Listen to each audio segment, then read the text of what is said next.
कुछ जगह होती है इस दुनिया में जहां अंधेरा इतना गहरा होता है कि रोशनी भी डर जाती है, जहां हवा इतनी भारी होती है कि सांस लेना मुश्किल हो जाता, और जहां मौत मौत सिर्फ एक शब्द नहीं बल्कि एक मौजूदगी है, एक जीती जागती मौजूदगी। मैं आज आपको ऐसी ही एक जगह की कहानी बताने जा रहा हूँ, एक पुराने श्मशान की, जहां रात होते ही कुछ जाग उठता है, कुछ ऐसा जिसे मरा हुआ नहीं कहा जा सकता, लेकिन गांव के लोग उसे कहते हैं काली पिशाचिनी, क्योंकि जो भी उसे देख लेता है उसकी आंखों के सामने सब कुछ काला हो जाता है। आखिरी बार पिछले 20 सालों में 13 लोग लापता हुए हैं उस श्मशान के आसपास। 13 उनकी लाशें कभी नहीं मिली, और उन कपड़ों पर काले रंग के लंबे बाल चिपके हुए थे। तो तैयार हो जाइए, क्योंकि आज मैं आपको बताऊंगा कि उन 13 लोगों के साथ क्या हुआ था और क्यों उनकी आत्माएं आज भी उस श्मशान में फंसी हुई हैं। साल 2023, नवंबर का महीना। उत्तर प्रदेश के एक दूर दराज इलाके में बसा था एक गांव। नाम था कालीगढ़। अजीब नाम है ना? लेकिन इससे भी अजीब था गांव का इतिहास। इस गांव में एक नियम था, एक ऐसा नियम जिसे तोड़ने की कोई हिम्मत नहीं करता था। नियम था, शाम के 6 बजे के बाद कोई भी घर से बाहर नहीं निकलेगा, किसी भी हालत में। और अगर कोई भूल से भी बाहर निकल जाए तो उसे एक और नियम का पालन करना पड़ता था, वो अपनी सांस रोककर चलेगा, बिल्कुल चुपचाप। अगर किसी ने सांस भी तेज ली तो वो सुन लेती है काली पिशाचिनी। गांव के पूर्व में था एक बहुत पुराना श्मशान। कहते हैं कि वो श्मशान 300 साल पुराना है। उससे पहले भी वहां कुछ था, कोई पुरानी हवेली या मंदिर या कुछ और। लेकिन अब वहां सिर्फ मौत की गंध बची थी। वो शमशान वो ऐसी जगह थी जहां दिन में भी रोशनी मुश्किल से पहुंचती थी। घने पेड़, इतने घने कि उनकी जड़ें जमीन के ऊपर निकल आई थी। वो जड़ें देखने में ऐसी लगती थी जैसे सैकड़ों हाथ जमीन से बाहर निकलने की कोशिश कर रहे हों। श्मशान की जमीन हमेशा गीली रहती थी, लेकिन वो पानी नहीं था, कुछ और था, काला, गाढ़ा, बदबूदार। और अगर कोई उस पर कदम रख दे तो उसके पैर धीरे धीरे धंसने लगते थे, जैसे वो जमीन खुद उसे खींच रही हो अंदर गहराई में। इसी गांव में रहता था एक लड़का। उम्र थी 27 साल। उसे लगता था कि दुनिया में कुछ भी उसे डरा नहीं सकता।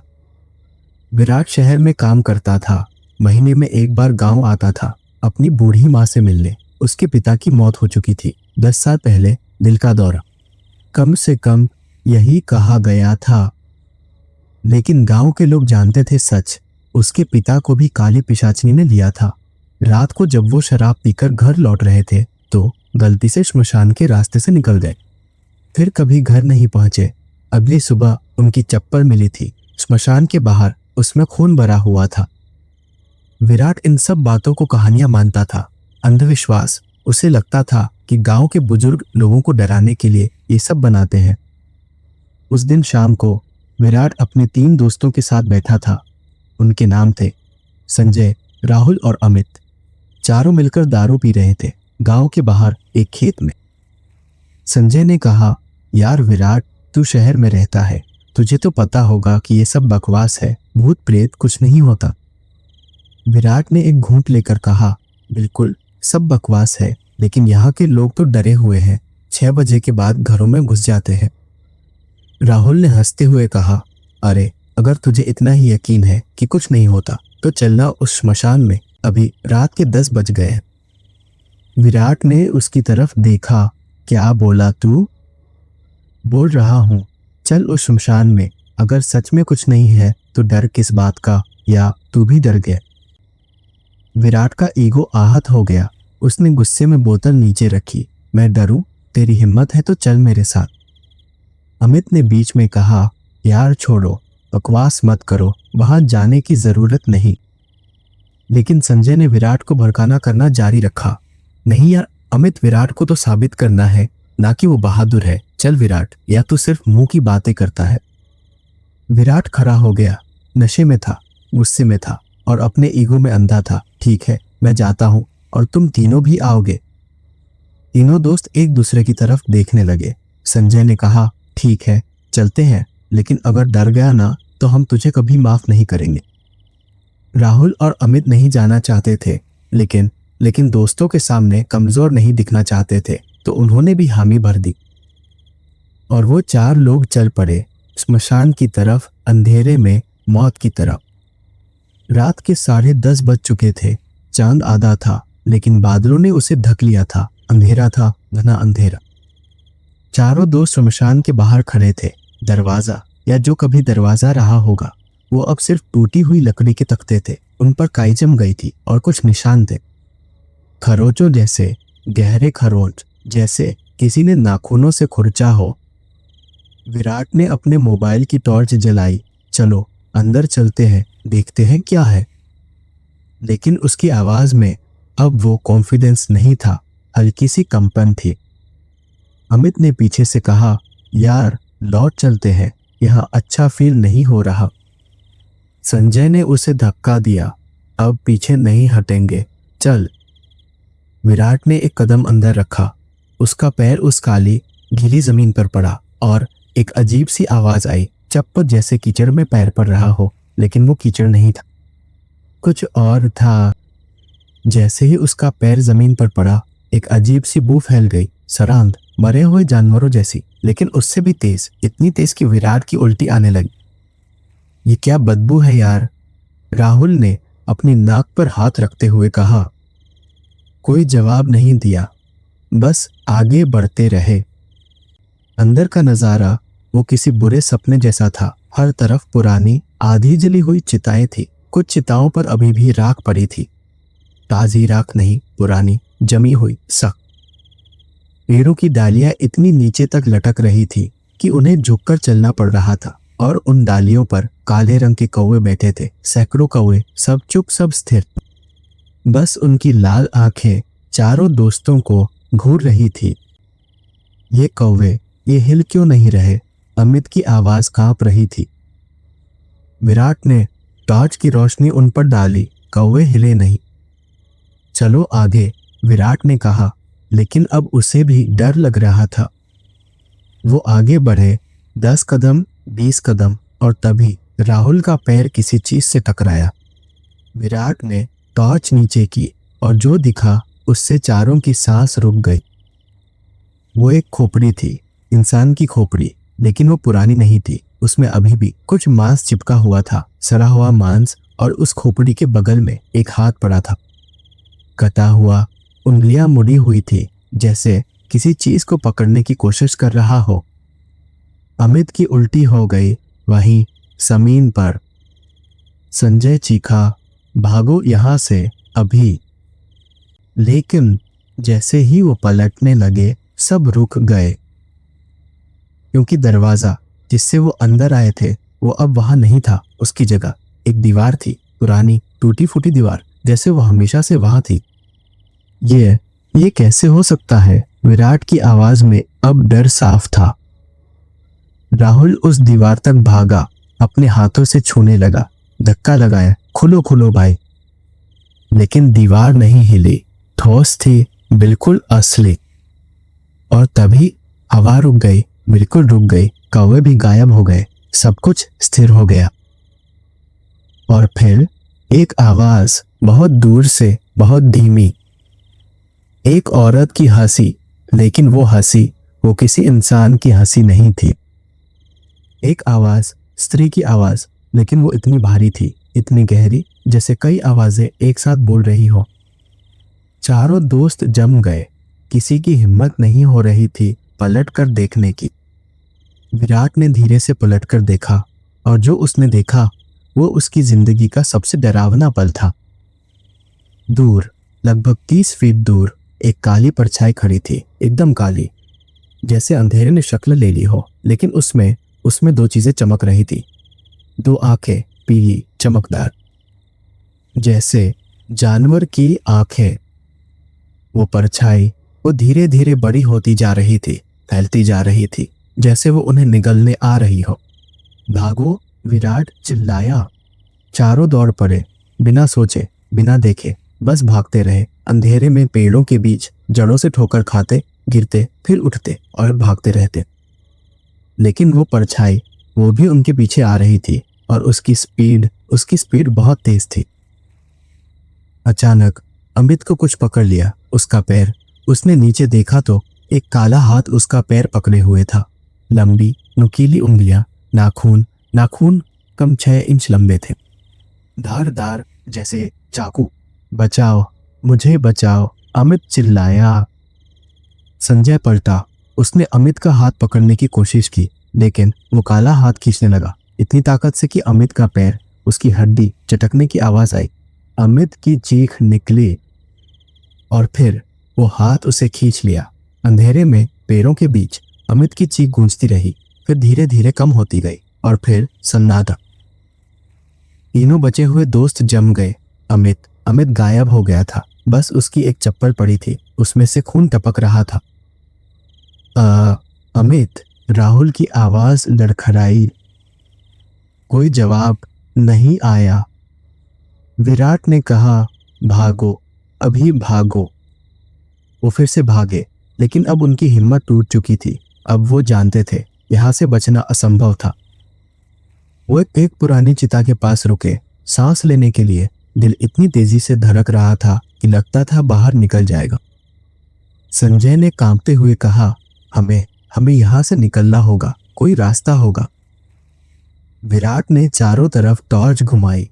चारों तरफ पेड़ ही पेड़ थे, कोई रास्ता नहीं दिख रहा था। और तभी राहुल को कुछ दिखा। वो देखो, वहां रोशनी है। दूर पेड़ों के बीच एक हल्की सी रोशनी दिख रही थी, लाल रोशनी। विराट ने कहा, चलो, शायद वो बाहर निकलने का रास्ता हो। वो तीनों उस रोशनी की तरफ चलने लगे, धीरे धीरे, सावधानी से। जैसे जैसे वो पास आते गए, वो रोशनी साफ होती गई। वो कोई लैंप नहीं था, कोई मशाल नहीं थी। वो एक चिता थी, जलती हुई चिता, और उस चिता पर एक शरीर था। लेकिन वो शरीर, वो तो अभी भी हिल रहा था। तीनों दोस्त उस जलती चिता के पास पहुंचे, और जब उन्होंने करीब से देखा तो उनकी रूह कांप गई। वो शरीर, वो अमित था, उनका दोस्त। लेकिन वो अभी भी जिंदा था। उसकी आंखें खुली थी, मुंह खुला था, चीखने की कोशिश कर रहा था, लेकिन आवाज नहीं निकल रही थी। आग उसके पूरे शरीर पर थी, त्वचा जल रही थी, पिघल रही थी, लेकिन वो मर नहीं रहा था, बस जलता जा रहा था और देख रहा था अपने दोस्तों को। मदद मांग रहा था। नहीं, नहीं, नहीं। संजय की आंखों से आंसू निकल आए। राहुल वहीं जमीन पर गिर गया। ये नहीं हो सकता, ये सपना है। विराट ने अपनी टॉर्च अमित से हटाई। वो ये नजारा देख नहीं सकता था। देखो, देखो उसे अच्छे से, ये तुम्हारा भविष्य है। तीनों ने एक साथ पीछे मुड़कर देखा, और वहां वो खड़ी थी, काली पिशाचिनी। उसका चेहरा, वो किसी इंसान का चेहरा नहीं था। हड्डियां बाहर निकली हुई थी, त्वचा सड़ चुकी थी, जगह जगह से मांस गिर रहा था, लेकिन उसकी आंखें पूरी तरह साफ थी, पीली, चमकदार, और उनमें भूख थी, इंसानी मांस की भूख। उसके बाल जमीन तक पहुंच रहे थे, काले, गंदे, उनमें कीड़े रेंग रहे थे, और उन बालों से एक अजीब सी आवाज आ रही थी, सरसराहट, जैसे सांप रेंग रहे हो। उसका शरीर, वो लंबा था, बहुत लंबा, कम से कम 8 फीट, लेकिन वो सीधा नहीं था, टेढ़ा मेढ़ा, जैसे उसकी हड्डियां टूटी हुई हो, और वो हवा में तैर रही थी। उसके पैर जमीन को छू नहीं रहे थे। पिशाचिनी ने अपना मुंह खोला। उसके दांत इंसान के नहीं थे, नुकीले, धारदार, हर दांत कम से कम 2 इंच लंबा, और उनमें खून लगा हुआ था, ताजा खून। तुम मेरे घर आए हो, तो अब तुम यहीं रहोगे, हमेशा के लिए। उसकी आवाज इतनी भयानक थी कि विराट के कानों से खून बहने लगा। संजय ने भागने की कोशिश की, लेकिन पिशाचिनी ने अपना एक हाथ बढ़ाया। वो इतना लंबा हो गया, 10 फीट, 20 फीट। संजय की आंखें बाहर निकलने लगी, उसका मुंह खुल गया, जीभ बाहर आ गई। पिशाचिनी ने उसे अपने मुंह के पास लाया और फिर अपने दांतों से उसकी गर्दन में काट लिया। खून फव्वारे की तरह निकला पिशाचिनी के मुंह में, उसके चेहरे पर। वो पीती रही जब तक संजय का शरीर सूख नहीं गया। पिशाचिनी ने संजय का शरीर फेंक दिया जमीन पर, जैसे कूड़ा हो। अब बचे थे सिर्फ दो, विराट और राहुल। पिशाचिनी ने उन दोनों की तरफ देखा अपनी पीली आंखों से, और फिर उसने कुछ किया जो और भी डरावना था। वो मुस्कुराए, एक विकृत मुस्कान, खून से सनी, मांस से भरी। अब तुम दोनों खेलोगे मेरे साथ, हम खेलेंगे। तुम भागोगे और मैं तुम्हें ढूंढूंगी। अगर तुम सुबह तक बच गए तो तुम जा सकते हो, लेकिन अगर मैंने तुम्हें पकड़ लिया। उसने अपनी जीभ बाहर निकाली। वो कम से कम 2 फीट लंबी थी, काली, फटी हुई, और उस पर तुम मेरा खाना बन जाओगे। अब भागो, मैं गिनती शुरू करती हूँ। 1, 2, 3। विराट और राहुल एक दूसरे की तरफ देखा और फिर भागे, अंधेरे में मौत से दूर, या शायद मौत की तरफ। विराट और राहुल भागते रहे, पीछे मुड़कर नहीं देखा, बस भागते रहे, पेड़ों के बीच, जड़ों के ऊपर से गिरते, फिर उठते और भाग। पीछे से पिशाचिनी की गिनती सुनाई दे रही थी। 25, 26, 27। उसकी आवाज पूरे श्मशान में गूंज रही थी, हर तरफ से। राहुल ने हांफते हुए कहा। विराट ने अपने मोबाइल में देखा। अभी 11 बजे है। सुबह होने में अभी 7 घंटे बाकी है। 7 घंटे। हम नहीं बच पाएंगे। बचना होगा। कोई जगह ढूंढते हैं छुपने के लिए। वो एक पुरानी टूटी हुई झोपड़ी के पास पहुंचे। अंदर अंधेरा था, लेकिन कम से कम छुपने की जगह तो थी। वो दोनों अंदर घुस गए, एक कोने में बैठ गए, सांस लेने लगे, दिल की धड़कन धीमी होने लगी। विराट ने धीरे से कहा, हम बच जाएंगे, बस चुप रहना है, आवाज नहीं करनी। राहुल ने सिर हिलाया, उसका पूरा शरीर कांप रहा था। बाहर से पिशाचिनी की गिनती खत्म हो गई थी और फिर उसकी आवाज आई। वो आवाज धीरे धीरे पास आती जा रही थी। पिशाचिनी उन्हें ढूंढ रही थी। कहाँ हो तुम? मुझे पता है तुम यहीं कहीं हो। विराट और राहुल ने अपनी सांस रोक ली, बिल्कुल चुप, बिल्कुल शांत। पिशाचिनी की परछाई झोपड़ी के बाहर से गुजरी, उसकी छाया दीवार पर पड़ी, लंबी, विकृत, डरावनी।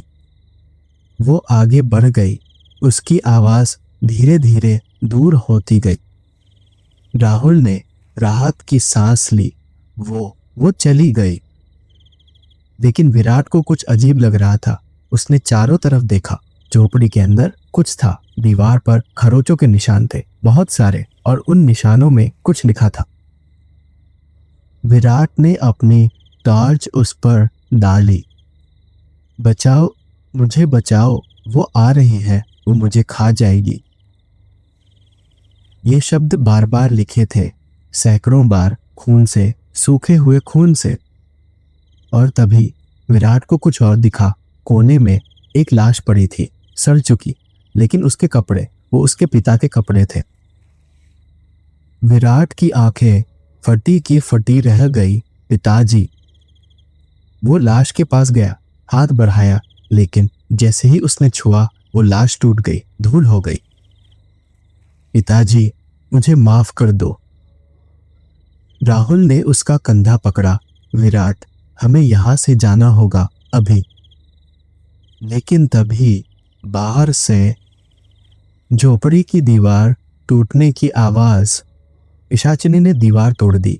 एक झटके में वो अंदर आ गई। उसका पूरा शरीर अब दिख रहा था और वो पहले से भी ज्यादा भयानक लग रही थी। उसके मुंह से लार टपक रही थी, काली, गाढ़ी, और उसमें से बदबू आ रही थी। उसने राहुल को पकड़ लिया एक हाथ से और उठा लिया हवा में।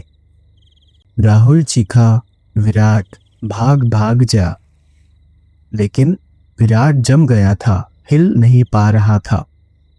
पिशाचिनी ने राहुल को अपने मुंह के पास लाया और फिर धीरे धीरे उसके सिर को अपने दांतों से चबाने लगी। विराट की चीख निकल गई। वो भागा झोपड़ी से बाहर, अंधेरे में। विराट अकेला रह गया था। उसके सारे दोस्त मर चुके थे और अब सिर्फ वो बचा था। वो भागता रहा, लेकिन अब उसके पास ताकत नहीं बची थी। पैर लड़खड़ा रहे थे, सांस फूल रही थी। पीछे से पिशाचिनी आ रही थी, उसकी हंसी गूंज रही थी। भागो भागो, जितना भाग सकते हो, लेकिन तुम नहीं बच सकते, यहां से कोई नहीं बचा। विराट ने अपने मोबाइल में देखा, 3 बज रहे थे। अभी सुबह होने में 3 घंटे बाकी थे। 3 घंटे, बस 3 घंटे और। लेकिन तभी उसका पैर फिसल गया, वो गिर गया, अपना मोबाइल हाथ से छूट गया, टॉर्च बंद हो गई। अंधेरा हो गया, पूरा अंधेरा। विराट जमीन पर लेटा रहा। अब उसके पास भागने की ताकत नहीं बची थी, वो हार गया था। और तभी वो आ गई, पिशाचिनी। उसकी पीली आंखें अंधेरे में चमक रही थी।